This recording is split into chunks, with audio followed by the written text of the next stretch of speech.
Hello सभी दोस्तों को नमस्कार। कैसे हो? आशा कर रहा हूँ मस्त होंगे, स्वस्थ होंगे। आपकी तैयारी भी अच्छी चल रही होगी, ये मैं आपसे उम्मीद करता हूँ। दोस्तों, हमने वृत्त और उस पर आधारित प्रमेय पढ़ी थी। आज हम पढ़ेंगे त्रिभुज में समरूपता। समरूपता का अर्थ क्या होता है? समरूप। अगर जिन आकृतियों का रूप समान है तो वो क्या हो सकती है? समरूप हो सकती है। तो देखो, पहली प्रमेय मैंने प्रमेय आपके सामने लिख रखी है। क्या देगा आपको? दो समरूप त्रिभुजों के क्षेत्रफलों का अनुपात आपको दे देगा। और पूछ क्या सकता है? वो संगत भुजाओं का अनुपात पूछ सकता है, उनकी ऊंचाइयों का अनुपात पूछ सकता है, या उनके माध्यिकाओं का अनुपात पूछ सकता है, या तो ऐसे पूछ सकता है, या क्या पूछ सकता है, या आपको दे देगा एक दो समरूप त्रिभुजों की माध्यिकाओं का अनुपात दे देगा और क्षेत्रफल पूछ लेगा, या दो क्षेत्रफल दे देगा दोनों का, एक भुजा दे देगा और दूसरी भुजा पूछ लेगा। कहने का मतलब, अगर दो त्रिभुज समरूप है, अगर दो त्रिभुज समरूप है तो उनके क्षेत्रफलों का अनुपात उनकी संगत भुजाओं के अनुपात के क्या होगा? बराबर। अब संगत भुजा क्या होती है भाई? मान लो त्रिभुज ए बी सी। अब ए बी सी ये समरूप है, ये समरूपता का साइन है त्रिभुज डी ई एफ के। अब बताओ, ये भुजा ए बी है, यहां से शुरू से हो रहा है तो ये भी डी ई, ये क्या हो गई? संगत भुजा हो गई। यहां मान लो बी सी है तो ये क्या हो गई? ई एफ हो गई। मान लो ए और सी है तो यहां डी और एफ हो गई। कहने का मतलब, अगर दो त्रिभुज समरूप है, अगर दो त्रिभुज समरूप है तो उनके क्षेत्रफलों का अनुपात उनकी संगत भुजाओं के वर्ग के अनुपात के बराबर होता है, उनके लंबों के वर्ग के अनुपात के बराबर होता है, उनकी माध्यिकाओं के वर्ग के अनुपात के बराबर होता है, या उनके कोण समद्विभाजकों के वर्ग के अनुपात के बराबर होता है। उम्मीद करता हूं आप समझ गए होंगे। अब समरूपता क्या होती है? अगर दो त्रिभुज का रूप एक जैसा हो। क्या हो? रूप एक जैसा। अब रूप एक जैसा किसका हो सकता है? सभी वृत्त, याद लिख लेना, प्रश्न सीधा कथन निष्कर्ष में आ सकता है। क्या लिखोगे? सभी वृत्त क्या होते हैं? समरूप होते हैं। भाई ये और ये रूप तो एक जैसा ही है, मतलब त्रिज्या आगे पीछे थोड़ी छोटी बड़ी हो सकती है, वो भी एक निश्चित अनुपात में हो रही है। यही इसी प्रकार समबाहु त्रिभुज और वर्ग, ये तीनों क्या होते हैं? समरूप होते हैं। क्या होते हैं? समरूप होते हैं। अभी मैं समझ रहा हूं कि आपको ये प्रमेय समझ में आ गई है। इस पर आधारित बहुत सारे प्रश्न आते हैं। दूसरी बात, कई बच्चों के बार बार ये प्रश्न आ रहा है कि अलजेब्रा पढ़ाओ, अलजेब्रा पढ़ाओ। भाई कल से अलजेब्रा भी शुरू कर दूंगा, समझ रहे हो? मैंने तो अभी तक यूट्यूब पर 10-12 घंटे की क्लास ली है और उसमें इतना मैटर दे दिया कि आपका समझ से बाहर है। देखो, पहला क्वेश्चन, और पहला क्वेश्चन किस प्रकार का है? दे रखा है, क्या दे रखा है? दो समरूप त्रिभुज दे रखे हैं। कौन कौन से दे रखे हैं? त्रिभुज ए बी सी समरूप है त्रिभुज डी ई एफ के, ये दे रखा है। और हमें दे रखा है ए बी बराबर दे रखा है 2.2, और डी ई दे रखा है कितना? दे रखा है 3.3। और हमें पूछा है समरूप त्रिभुजों के क्षेत्रफलों का अनुपात। क्या पूछा है? समरूप त्रिभुजों के क्षेत्रफलों का अनुपात हमें पूछा है। बताओ, समरूप दो, अगर दो त्रिभुज समरूप है तो उनके क्षेत्रफलों का अनुपात उनकी संगत भुजा। अब भुजा दे देखो, यहां क्या दे दी? ए बी, ए बी दे दी, और यहां क्या दे दी? डीई के वर्गों के अनुपात के बराबर होता है। इसका मतलब ए बी कितना है? 2.2, और डीई कितना है? डीई कितना है? 3.3। यही था। और स्क्वायर करेंगे तो ये लो 22/33 का स्क्वायर। अब 11 दूनी 22 और 11 33। अब इनका क्षेत्रफल क्या निकालेंगे? बताओ क्या आएगा? 4:9। कहने का मतलब, समरूप त्रिभुजों के क्षेत्रफलों का अनुपात उनकी संगत भुजाओं के, उनकी माध्यिकाओं के, उनकी ऊंचाइयों के, उनके कोण समद्विभाजकों के वर्ग के अनुपात के बराबर होती है। समझ गए? प्रश्न में क्या दिया था? दो समरूप त्रिभुज दिए थे, दो भुजा दी थी, और उनके क्षेत्रफल का अनुपात हमें पूछ लिया है। दूसरा क्वेश्चन देखो, क्वेश्चन नंबर 2। दूसरा क्वेश्चन आपके सामने ये है, हमें पूछ लिया है संगत भुजाओं का अनुपात। क्या पूछ लिया है? ए बी और डीई का अनुपात हमें पूछा है, और दे रखा है त्रिभुज ए बी सी का क्षेत्रफल दे रखा है, और त्रिभुज डी ई एफ का क्षेत्रफल हमें दे रखा है। अब बताओ कैसे निकालोगे? हमने क्या कहा था? दो समरूप त्रिभुजों के क्षेत्रफलों का अनुपात, दो समरूप त्रिभुजों के क्षेत्रफलों का अनुपात उनकी संगत भुजाओं के वर्ग के अनुपात के बराबर होता है। इसका मतलब 36/49 इनके वर्ग के अनुपात के बराबर हो गया ये डीई। अब जब भी स्क्वायर हटाएंगे तो क्या जाएगा? अंडर। तो ये कितने का है? 6 का, और ये कितने का है? 7 का। तो ए बी बटा डी। यही था। कहने का मतलब, ऐसा प्रश्न आता है सीधा देख के लगा दोगे। क्या दे रखा था? दो त्रिभुजों के, दो समरूप त्रिभुजों के क्षेत्रफल का अनुपात दे रखा था, हमें भुजाओं का अनुपात पूछा है, तो इनका क्या लेना है? वर्गमूल लेना है। कर सकते हो। देखो अगला क्वेश्चन, क्वेश्चन नंबर 3। और तीसरा क्वेश्चन आपके सामने दे रखा है, हमें दे रखे हैं दो त्रिभुज समरूप, त्रिभुज ए बी सी, और समरूप है त्रिभुज पी क्यू आर के। हमें दे रखा है त्रिभुज ए बी सी का क्षेत्रफल कितना दे रखा है 16, त्रिभुज पी क्यू आर का क्षेत्रफल दे रखा है 9, और हमें एक भुजा दे रखी है, एक भुजा दे रखी है 2.1। अब हमें पूछा है पी क्यू। बताओ मैंने क्या कहा था, अगर समरूप त्रिभुज का क्षेत्रफल दे रखा है तो या तो वो दोनों भुजाओं का अनुपात पूछ लेगा या एक भुजा दे देगा दूसरी का पूछ लेगा। हमने क्या देखा, अगर समरूप त्रिभुज तो क्षेत्रफलों का अनुपात, क्षेत्रफलों का अनुपात उनकी संगत भुजाओं के वर्ग के अनुपात के बराबर होता है। किसके बराबर होता है, वर्ग के अनुपात के बराबर होता है। यहां से वर्ग हटाओगे तो उधर देखो कितना आएगा 4/3 बराबर ए बी का मान कितना है 2.1 बट्टे पी क्यू। अब देखो तिरछा गुणा कर सकते हो इसको इससे, तो पी क्यू गुणा 4 बराबर 2.1 गुणा 3। यही था, हमें तो पी क्यू का मान चाहिए तो 4 का क्या देंगे भाग दे देंगे। अब बताओ 63 6.3 में किसका भाग दोगे 4 का भाग दोगे। अब 4 का भाग 60 में दोगे तो 15 आएगा, मतलब 1.5 आ गया। अब 3 में और देंगे तो देख लो 7 चौक 28, लगभग 1.57। क्या था, दो समरूप त्रिभुज थे, उनके क्षेत्रफलों का अनुपात दे रखा था, एक भुजा दे रखी थी और दूसरी भुजा। कहने का मतलब अगर ये खतन प्रमेय का याद है तो बहुत सारे प्रश्न कर सकते हो आप। देखो अगला क्वेश्चन, क्वेश्चन नंबर 4। अब चौथे क्वेश्चन में आपको क्या दे रखा है, चौथे क्वेश्चन में देखो, चौथे क्वेश्चन में दे रखा है त्रिभुज ए बी सी। ये सभी पीछे की भर्तियों में आए हुए प्रश्न है भाई, डी ई एफ। और ये दे रखा है, इसका क्षेत्रफल दे रखा है हमें 64 और इसका क्षेत्रफल दे रखा है हमें 121। इसके बाद में दे रखा है ई एफ बराबर 15.4 और हमें पूछा है बी सी। बताओ कैसे करोगे, अरे कैसे करोगे। ये देखो अब हमें क्या दिया था, समरूप त्रिभुज दिए, उनके क्षेत्रफलों का अनुपात दिया है, एक भुजा दी है, दूसरी भुजा पूछ सकता है। तो देखो इनके क्षेत्रफलों का अनुपात किसके बराबर होता है, इनकी संगत भुजा। अब देखो एबीसी वाले में संगत भुजा क्या है बी सी, क्यों बी सी पूछा है इसका मतलब ये लास्ट वाला पूछा है तो इधर भी लास्ट वाला ही लिखना है। ये लो ई एफ का स्क्वायर, ये था स्क्वायर हटाओगे क्या करोगे वर्गमूल, तो ये कितने का है 8 का और ये कितने का है 11 का, और बीसी का मान हमें ज्ञात करना है और ईएफ का मान दे रखा है 15.4। यही था। अब बताओ बीसी को तिरछा गुणा करो किससे 11 से, तो क्या आएगा 15.4 गुणा 8, यही है। अब देखो बीसी बराबर क्या होगा 11 का देंगे भाग, इस 11 का इसमें भाग दे दो, 11 का भाग दोगे तो कितना आएगा 11 एकम 11 और बच्चे कितने 4, 11 चौक 44 इंटू 8, 14 चौक 56 दूनी 112, 11.2 कर सकते हो। अब तो सेंटीमीटर या स्क्वायर, जो भी स्क्वायर देगा वहां तो आपको सेंटीमीटर स्क्वायर या मीटर स्क्वायर ऐसा कुछ दे देगा। प्रश्न क्या था, दो समरूप त्रिभुज, क्षेत्रफलों का अनुपात दे रखा है, एक भुजा दे रखी है, दूसरी हमें पूछी है। हमें पता है कि दो समरूप त्रिभुजों के क्षेत्रफलों का अनुपात उनकी संगत भुजाओं के, उनकी माध्यिकाओं के, उनकी ऊंचाइयों के, उनके कोणों के समद्विभाजकों के वर्ग के अनुपात के बराबर होता है। अब वो आपको कुछ भी दे, आपको करना है। देखो क्वेश्चन नंबर 5, 5वां नंबर का क्वेश्चन देखो, उम्मीद करता हूं आपको समझ में आ रहा है। और 5वां क्वेश्चन देखो, क्वेश्चन नंबर 2, 5 दे रखा है दो समरूप त्रिभुज है। कैसे त्रिभुज है, समरूप त्रिभुज है और उनकी ऊंचाइयों का अनुपात दिया है। मैंने क्या कहा था, प्रमेय में कुछ भी पूछ सकता है। ऊंचाइयों का अनुपात हमें कितना दिया है 4:9 और पूछा क्या है क्षेत्रफलों का अनुपात, क्षेत्रफलों का अनुपात हमें पूछा है। कैसे निकालोगे, दो समरूप त्रिभुजों के क्षेत्रफलों का अनुपात उनकी ऊंचाइयों के या संगत भुजाओं के, अभी भी बोला था, तो ऊंचाइयों के वर्ग के अनुपात के बराबर होता है। बताओ कितना आएगा 16:81। कुछ करना था क्या, नहीं करना था, लेकिन फिर भी आपको तो ये खतन भी याद नहीं करना है। समझ गए होंगे।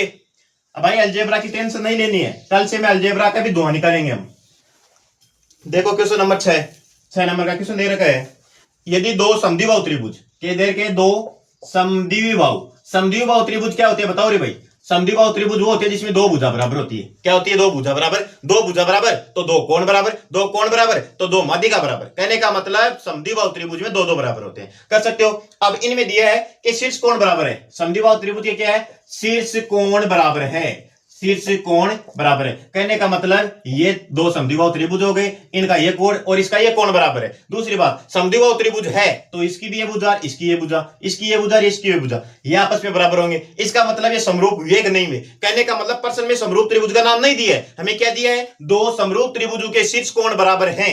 आगे क्या दिया है, तथा उनके क्षेत्रफलों का अनुपात, और क्षेत्रफलों का अनुपात कितना दिया है 16:25। कितना दिया है 16:25। तो इसकी लंबाई या ऊंचाइयों का अनुपात पूछा है, शीर्ष लंबों का अनुपात पूछा है। तो पहले तो हमें ये देखना है कि ये समरूप बन रहे हैं कि नहीं बन रहे। तो भाई भुजा कोण भुजा, भुजा कोण भुजा से ये दोनों त्रिभुज क्या हो गए हैं, समरूप हो गए। और समरूप त्रिभुजों के क्षेत्रफलों का अनुपात, अब हमें क्या पूछा है, शीर्ष लंबों का अनुपात। तो उनके शीर्ष लंबों के अनुपात के वर्ग के अनुपात के बराबर होता है। तो मान लो इसका ये एक्स है, ये वाई है, ये स्क्वायर आ गया, तो स्क्वायर हटाओगे तो इधर क्या आ जाएगा 4:5। कहने का मतलब क्या है, मेरे अकॉर्डिंग ये आपको समझ में आ गया होगा। क्या था, अगर दो समरूप त्रिभुज दे रखे हैं, उनके क्षेत्रफलों का अनुपात आपको दे देगा। एक भुजा भी दे सकता है या दूसरी भुजा पूछ सकता है, उनके ऊंचाइयों का अनुपात पूछ सकता है, उसके माध्यिकाओं का अनुपात पूछ सकता है, या वो माध्यिकाओं का अनुपात दे देगा, ऊंचाइयों का अनुपात दे देगा और क्षेत्रफल पूछ सकता है। कर लोगे? अभी एक क्वेश्चन और करवा देता हूं लास्ट में, इसी प्रमेय पर आधारित। सभी प्रश्न पीछे की परीक्षाओं में आए हुए हैं भाई, और पेपर में फिर छप सकता है। देखो क्वेश्चन नंबर 7 और 7वां नंबर का क्वेश्चन देखो। हमें दे रखा है दो समरूप त्रिभुजों की भुजाओं का अनुपात दे रखा है, ए बी बट्टा डी ये दे रखा है, और बी सी बट्टा ई एफ ये दे रखा है। इसके बाद में दे रखा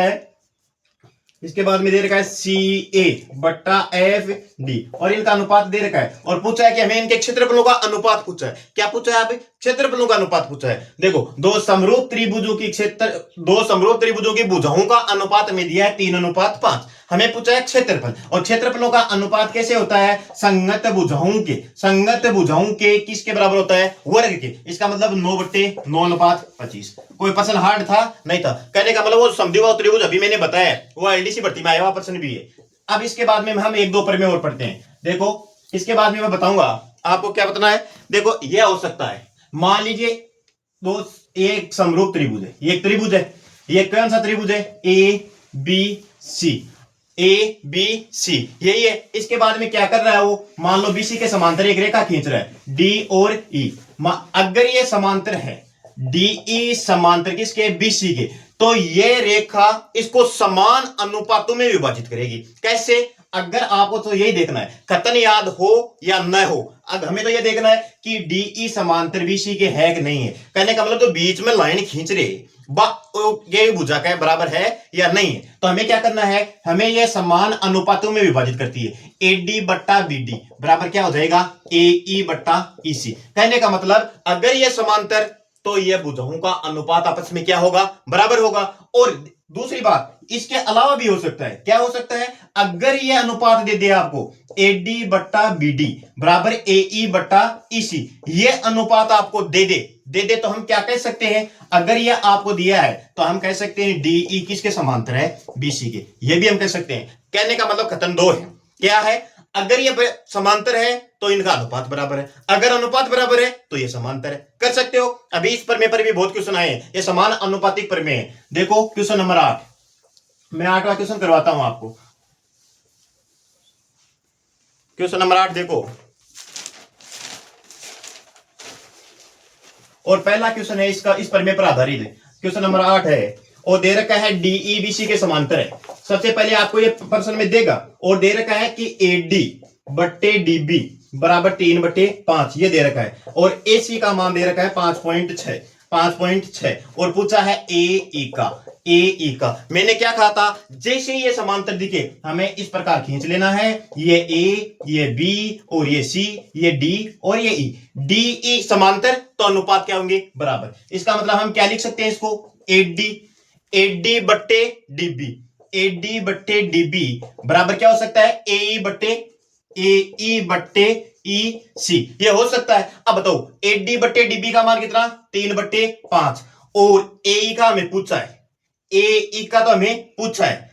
तो देखो एई बट्टे ई सी, अब हमें पूरा पूछा किसका है, इसका पूछा है, और इसका अनुपात दे रखा है, ये 3 है, ये 5 है, और क्या दे रखा है, ये पूरी दे रखी है। एसी का मान दे रखा है 5.6, किसका दे रखा है, 5.6। अब ये भुजा भी 3 अनुपात में विभाजित होगी। या तो क्या कर सकते हो, इसको अक्ष मान लो, तो ये 5.6 माइनस अक्ष हो सकती है। एक तरीका तो आपके सामने ये और बराबर रख देंगे। लेकिन मैं क्या करता हूं, ये पूरी दे रखी है, इसका मतलब 3 और 5 का मान दे दिया है, तो 8 का मान कितना हो गया है, 5.6। 1 का मान कितना हो जाएगा, इसमें 8 का देंगे भाग, तो कितना आएगा 0.7। अब हमें कौन सा अनुपात पूछा है, ए ई का, मतलब ये पूछा है और ये किसके बराबर है, 3 के बराबर है। तो इस पॉइंट 7 को 3 से गुणा करो, 7 या 21, 2.1। पहला तरीका तो है ये, कैसे कर सकते हो, मान लो एसी पूरी दे दी, इसका मतलब 5 और 3 8 का मान दे दिया। 8 का मान कितना, 5 पॉइंट्स है, तो 1 का मान कितना, 8 का भाग दे देंगे। हमें किसका ज्ञात करना है, ए का, और ए का अनुपात किसके बराबर है, इसके बराबर, तो ये 3 से गुणा कर सकते हैं। दूसरा क्या कर सकते हैं, मान लो आपको ये किसका मान कितना है ये समझ में नहीं आ रहा है, समझ में नहीं आ रहा तो क्या कर सकते हो भाई, यहां मान रख सकते हो। ए का मान हमने क्या रखा है, x, तो इसी का मान कितना हो जाएगा, 5.6 माइनस x, ये हो जाएगा। समझ गए, अरे समझे कि नहीं समझे। अब इनको तिरछा गुणा करना और x का मान निकालना, निकाल सकते हो। देखो दूसरा क्वेश्चन, क्वेश्चन नंबर 9 नंबर का क्वेश्चन देखो। उम्मीद करता हूं मेरा वीडियो आपको पसंद आ रहा है भाइयों, पसंद आ रहा है तो लाइक तो कर दिया करो यार, कमेंट भी कर दिया करो। देखो एक क्वेश्चन दे रखा है, हमें क्या दे रखा है, डीई समांतर दे रखा है बीसी के, ये दे रखा है। अब क्या दे रखा है, एडी बराबर अक्स दे रखा है, और डीबी बराबर अक्स माइनस 2 दे रखा है, ए बराबर दे रखा है अक्स प्लस 2 दे रखा है, और ई सी बराबर अक्स माइनस 1 दे रखा है। और हमें पूछा है अक्स का मान, क्या पूछा है, अक्स का मान। ऐसा प्रश्न परीक्षा में आ भी सकता है, तो कैसे करोगे, ये आपके पास आकृति दे रखी है इस प्रकार की, ये लो, ये आकृति किस प्रकार की है, ए बी सी, और ये क्या दे रखा है, ई और डी, ये दे रखा है। हमने क्या कहा था कि डीई समांतर किसके है, बीसी के, डीई बीसी के समांतर है, तो इनकी संगत भुजाओं का अनुपात भी क्या होगा, बराबर। तो देखो एडी बट्टा डीबी, क्या लिखोगे, एडी बट्टा डीबी, ये हो गया। इसके बाद में क्या लिखोगे, एई बट्टा ईसी, एई बट्टा ईसी। अब केवल मान रखना है, एडी का मान कितना दे रखा है, अक्स, इसके बाद में डीबी का मान कितना दे रखा है, अक्स माइनस 2, और ए का मान कितना दे रखा है, अक्स प्लस 2, और इसी का मान कितना दे रखा है, अक्स माइनस 1, यही है। अब क्या करोगे, इनको तिरछा गुणा करना है, तो किसको गुणा कर रहे हो, अक्स को तो कर रहे हो अक्स माइनस 1 से, दूसरी तरफ है अक्स प्लस 2 और अक्स माइनस 2। बताओ ए प्लस बी और ए माइनस बी कितना होता है, ए प्लस बी और ए माइनस बी क्या होगा, ए स्क्वायर माइनस बी स्क्वायर, तो इसका मतलब अक्स स्क्वायर माइनस 4 तो बन गया इधर। अब इस अक्स को गुणा कर लो, इधर क्या आ जाएगा, अक्स स्क्वायर माइनस अक्स, इस अक्स स्क्वायर से तो अक्स स्क्वायर कट जाएगा, माइनस अक्स बराबर कितना आ गया, माइनस का 4, इसका मतलब अक्स बराबर क्या आ गया है, 4, दोनों तरफ से माइनस कैंसिल हो गया। क्या प्रश्न दे रखा था, ये समांतर दे रखा है, हमने क्या कहा, अगर समांतर तो भुजाओं का अनुपात बराबर होगा, अगर भुजाओं का अनुपात बराबर तो रेखा कैसी होगी, समांतर होगी। केवल ये मान रखना था और अक्स से गुणा करना था। उम्मीद करता हूं आपको समझ में आ गया होगा। देखो अगला क्वेश्चन, क्वेश्चन नंबर 10, और 10 नंबर के क्वेश्चन को देखो। क्वेश्चन नंबर 10 में क्या दे रखा है, ये दे रखा है डी व ई इस प्रकार है कि डीई समांतर है बीसी के। इसके बाद में हमें दे रखा है एडी का मान दे रखा है 6, और डीबी का मान दे रखा है 9, और ए का मान दे रखा है 8, और एसी का पूछा है, यही पूछा है। अब बताओ कैसे करोगे इसको। हमने तो क्या कहा, जैसे डीई समांतर किसके है, बीसी के, किसके है, बीसी के समांतर है, तो हम तो एक ऐसा खींचेंगे, ये लो ए बी सी, और बीसी के समांतर ये लो डी और ई खींच दिया। इसके बाद में एडी का मान दे रखा है 6, डीबी का मान दे रखा है 9, ए का मान दे रखा है 8, और इस पूरी का मान हमें पूछा है, यही पूछा है। तो देखो क्या करोगे, 6/9, क्या कर रहे हो, 6/9 बराबर 8/x, ये तो ऐसा निकाल सकते हो। कैसे निकाल सकते हो, अक्स मान लो, इसको अक्स मान लो, और फिर इस पूरी को जोड़ोगे तो 8 में जोड़ देना है। अब दूसरी बात देखो, अक्स गुणा 6 गुणा x बराबर क्या कर दोगे, 8 गुणा 9, 9 इंटी 72 में 6 का भाग दोगे, 72 में 6 का भाग दोगे तो x का मान कितना आ गया, 12। अब x बराबर क्या आ गया है, 12। हमें किसका मान पूछा है, पूरी का, ये ध्यान रखना है। 12 और 8 कितने हो गए, 20। एसी का मान कितना आया है, 20। बोलो कर सकते हो नहीं कर सकते हो। कल मैंने एक क्विज में प्रश्न डाला था, बड़े कंफ्यूज हो रहे हैं भाई। जो सीडी वाला क्वेश्चन है वो दीवार के साथ कौन बना रहा है, इस चीज का आप ध्यान दे। मैंने क्या कहा था, एक सीडी है और वो दीवार के साथ 60 डिग्री का कोण बना रही है, लेकिन आप बार बार इसको क्या कर रहे हो, यहां 60 कर रहे हो। यहां 60 नहीं है भाई, ये प्रश्न कंफ्यूज करने वाला है। यह एनसीईआरटी किताब में भी दिया हुआ है। हमें क्या दे रखा था, एक सीडी दीवार के साथ, एक 150 मीटर सीढ़ी है, वो दीवार के साथ 60 डिग्री का कोण बनाती है, और हमें दीवार की ऊंचाई पूछी है। तो भाई ये 60 है तो ये 30 होगा, इसके अकॉर्डिंग करना है। समझ गए। देखो क्वेश्चन 11 नंबर। और कोई भी क्वेश्चन में दिक्कत हो आप टेलीग्राम पर पूछ लिया करो।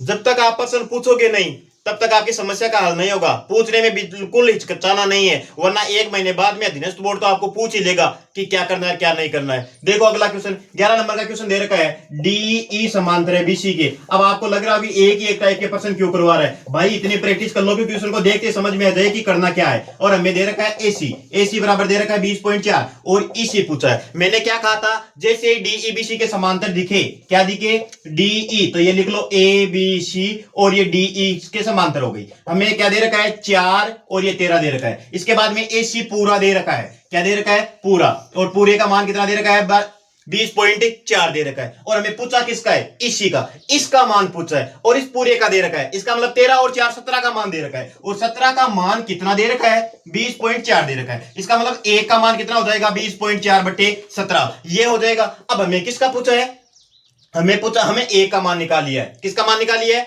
ए का मान निकाल लिया है। अब देखो हमें पूछा है ईसी, इसका मतलब इस 13 का मान पूछा है, तो भाई इस 13 का मान निकालो। 13 का मान निकालोगे तो कैसे हो जाएगा 20.4 बटे 17 और इसको किससे गुणा करोगे 13 से गुणा करोगे। 17 10 170 और 17 दूनी 34 मतलब 1.2 बार। अब 12 और 13 को गुणा करोगे तो कितना आएगा 156 15.6।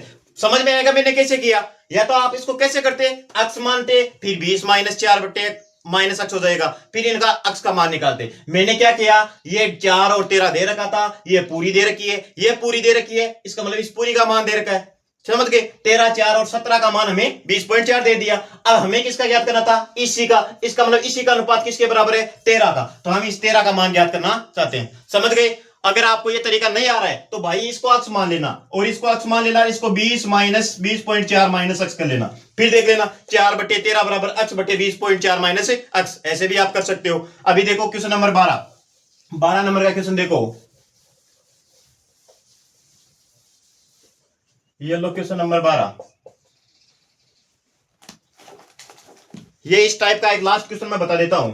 डीई समांतर है बीसी के और हमें दे रखा है एडी बट्टे डीबी और एडी बट्टे डीबी दे रखा है 7/4। हमें दे रखा है एई और एई बराबर दे रखा है 6.3 और हमें पूछा है एसी। बताओ पूरी का मान फिर पूछ लिया है, कैसे करोगे रे बताओ। हमें देखो सबसे पहले यह है समरूप त्रिभुज, और समरूप त्रिभुज कैसे हुए, समरूप नहीं, हमने दे रखा है ये बीसी समांतर है, समान अनुपातिक है। तो देखो ये डी और ये ई है। हमें दे रखा है एडी का मान 7, ये 4 दे रखा है और एई का मान दे रखा है 6.3 और हमें पूछा है इसका, किसका, पूरी का मान पूछा है। अब ऊपर वाला दे दिया मतलब 7 का मान दे दिया। अब 7 का मान कितना है 6.3, तो एक का मान कितना हो जाएगा 6.3 बटे 7 यही हो जाएगा। इसमें भाग दो, एक का मान कितना आ जाएगा 9 63.9। अब हमें किसका पूछा है, इस पूरी का। कहने का मतलब 7 और 4 11 का मान पूछा है, तो भाई 11 से दोनों तरफ गुणा कर दो। 0.9 गुणा 11 बराबर 11 99, कितने हो गए 9.9। समझ गए कैसे किया मैंने क्या कहा कि ये दोनों अनुपात दे रखा है, ये अनुपात दे रखा है और पूरी पूछी है। पूरी पूछी का मतलब 7 और 4 11 का मान पूछा है और 7 का दे रखा है। 7 का मान कितना था 63 6.3, तो ए का मान निकाल लिया, हमें 11 का निकाल सकते थे। दूसरा तरीका क्या था, दूसरा तरीका था इसको अक्स मानो और क्या करते 7/4 बराबर 6.3 बटे अक्स, यही था।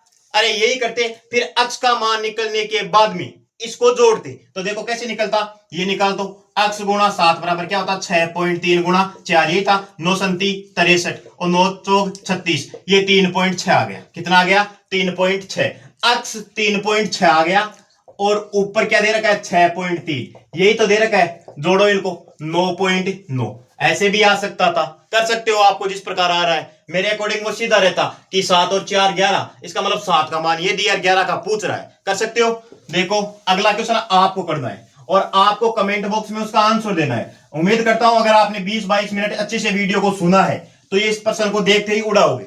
और देखो आपके सामने दे रखा है ये क्वेश्चन नंबर 13 और इस 13 नंबर के क्वेश्चन का आंसर आपको कमेंट बॉक्स में देना है। हमें दे रखा है डीई समांतर दे रखा है बीसी के और क्या दे रखा है एडी बराबर 4 दे रखा है, डीबी बराबर 6 दे रखे हैं और एई बराबर 5 दे रखा है और इसी का मान हमें ज्ञात करना है। इस क्वेश्चन का आंसर आपको कमेंट बॉक्स में देना है। अब इसके बाद में मैं एक पर मैं और बता देता हूं कि क्योंकि आपको यह भी पता होना चाहिए कि समरूप कब होंगे, समरूप कब होंगे। कर दे, इसका क्या देना है कमेंट बॉक्स में आंसर देना। हर भाई बहन को कोशिश करना है, अगर नहीं आ रहा है तो कमेंट में बता देना कि सर इस क्वेश्चन का आंसर आपको ही बताना पड़ेगा या आप मुझे टेलीग्राम पर पूछ लेना, प्रश्न हर हाल में सही होना चाहिए। देखो क्वेश्चन नंबर अब मैं एक प्रमेय और बता देता हूं। क्या बताता हूं? प्रमेय। तो देखो प्रमेय क्या है, ये है, ये एक समरूप त्रिभुज। पहले बात तो आपको पता लगाना है कि समरूप त्रिभुज होते क्या है। समरूप त्रिभुज वो होते हैं भाई, मान लीजिए ए बी सी और ये त्रिभुज है डी ई एफ। अभी हमने समरूप त्रिभुजों की खूब बात की, लेकिन समरूप जिनका रूप एक जैसा हो, जिनकी शकल सूरत एक जैसी हो, जैसे समबाहु त्रिभुज में केवल भुजा बड़ी छोटी हो सकती है, बाकी एक होगा क्योंकि एंगल कोण समान हो रहे हैं। दूसरी बात, जो भी वृत्त दिए हुए हैं सभी क्या होंगे? समबाहु त्रिभुज। वर्ग दिए हुए हैं क्या होंगे? समबाहु त्रिभुज। ऐसे प्रश्न कथन निष्कर्ष में आपको पूछ सकता है। दूसरी बात, हमने क्या कहा? समरूप कब होंगे? जब या तो S S S S S का मतलब तीनों भुजाओं का अनुपात इसकी भुजाओं का अनुपात इसकी भुजाओं के अनुपात के बराबर है, तो ये क्या हो जाएंगे? समरूप त्रिभुज हो जाएंगे। या इसके तीनों कोण या दो कोण, ये जब दो कोण समान होंगे तो तीसरा कोण ऑटोमेटिक समान हो जाएगा। अगर इसके कोण संगत कोण बराबर है, अगर इसका ये कोण इसके बराबर है, ये कोण इसके बराबर है, तो ये भी क्या हो जाएंगे? समरूप त्रिभुज हो जाएंगे। या एक तो आपको कोण समान दे दे, तीसरा क्या हो सकता है? एस ए एस, या तो एक कोण समान दे दे और दो भुजा, ये दो भुजा बराबर दे दे, मतलब भुजा कोण भुजा और भुजा कोण भुजा। अगर ये अनुपात बराबर तो त्रिभुज कैसे हो सकते हैं? समरूप त्रिभुज हो सकते हैं। अब समरूप त्रिभुजों के बारे में हमने क्या पढ़ा कि समरूप त्रिभुजों के क्षेत्रफलों का अनुपात उनकी संगत भुजाओं के वर्ग के अनुपात के बराबर होता है, उनकी ऊंचाइयों के अनुपात के बराबर, ऊंचाइयों के वर्ग के अनुपात के बराबर होता है, उनकी माध्यिकाओं के वर्ग के अनुपात के बराबर होता है, या उनके कोणों के समद्विभाजकों के वर्ग के अनुपात के बराबर होता है। यह आपको मैंने पढ़ाया। इसके बाद में देखो एक प्रमेय और आती है, आंतरिक कोण समद्विभाजक प्रमेय। क्या आती है? आंतरिक कोण समद्विभाजक प्रमेय। मान लो ये दे रखा है, ये कोई त्रिभुज ए बी सी आंतरिक कोण का समद्विभाजन कर रहा है। मान लो ये कोण का समद्विभाजन कर दिया, ये कोण एक है, ये कोण दो है। अगर कोण एक बराबर कोण दो जब भी दिखाई दे तो ये रेखा तो इसका अनुपात इनकी शेष भुजाओं के अनुपात के बराबर होता है। कहने का मतलब इसका और इसका अनुपात, जब ये दोनों कंडीशन क्या है? जब एक कोण का जो समद्विभाजन कर रहा है ये अगर हमें बराबर दे रहा है, बराबर अगर दे रहा है तो हमें सीधा ये लिखना है। क्या लिखोगे? बीडी बट्टे डीसी। और ये अनुपात इसका और इसका अनुपात किसके बराबर होगा? त्रिभुज की शेष दो भुजा दे रखी है उसके अनुपात के बराबर होगा। क्या लिखेंगे? ए बी बट्टे ए सी, ये लिखोगे। और देखो क्या पढ़ा हमने कि अगर कोण का समद्विभाजन करती है तो इसका और इसका अनुपात इसके और इसके बराबर होता है। इस प्रमेय को भी याद रख लेना है। कथन याद हो या ना हो, त्रिभुज की सूरत आपके दिल और दिमाग में छपनी चाहिए। अब इसके अलावा क्या हो सकता है? मान लो ये अनुपात बराबर दे दिया, बी डी बट्टे डी सी बराबर ए बी बट्टे ए सी, ये दे दिया। तो ऐसा अगर दिया हुआ है तो सीधा ध्यान रखना इस कोण का क्या हो रहा है? समद्विभाजन हो रहा है। इस अगर ये दे दिया तो हम कह सकते हैं कि कोण एक बराबर कोण क्या होगा? दो होगा। उम्मीद करता हूं ये प्रमेय भी आपको समझ में आ गई है। हमने क्या पढ़ा? समरूप त्रिभुजों की क्षेत्रफल वाला प्रमेय पढ़ ली। इसके बाद में हमने क्या पढ़ा कि अगर कोई भुजा समांतर दे रखी है तो वो समान अनुपातों में विभाजित करती है, या अगर समान अनुपातों में विभाजित करती है तो भुजा समांतर होती है। ये पढ़ लिया। इसके बाद में हमने क्या पढ़ा? अगर कोण का समद्विभाजन हो रहा है तो इनका अनुपात इनकी शेष भुजाओं के अनुपात के बराबर होता है। ये प्रमेय हमने पढ़ ली है। अब देखो मैं इस पर क्वेश्चन करवा देता हूं आपको, एक दो क्वेश्चन देखो। क्वेश्चन नंबर 14 और 14 नंबर का क्वेश्चन देखो। मान लो ये आ जाए कि एडी कोण ए का समद्विभाजक है, कोण ए का समद्विभाजक, ये प्रश्न पिछले सालों में आया हुआ है भाई, समद्विभाजक है, समद्विभाजक है। तो देखो और दे रखा है ए बी बराबर 6 और बी डी बराबर दे रखा है 8 और डी सी बराबर दे रखा है 6। तो ए सी का मान ज्ञात करना है। बताओ कैसे करोगे? कैसे करोगे? हमें क्या दिया? कोण ए का समद्विभाजक। ये लो भाई साहब, कोण ए का समद्विभाजक हमने लिख दिया है, ए बी सी डी।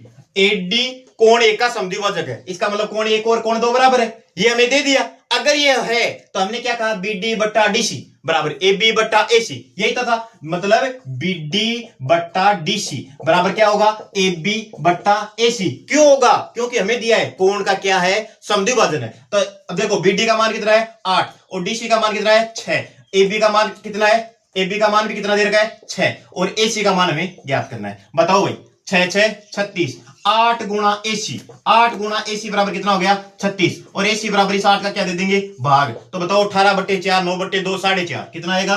4.5 कर सकते हो।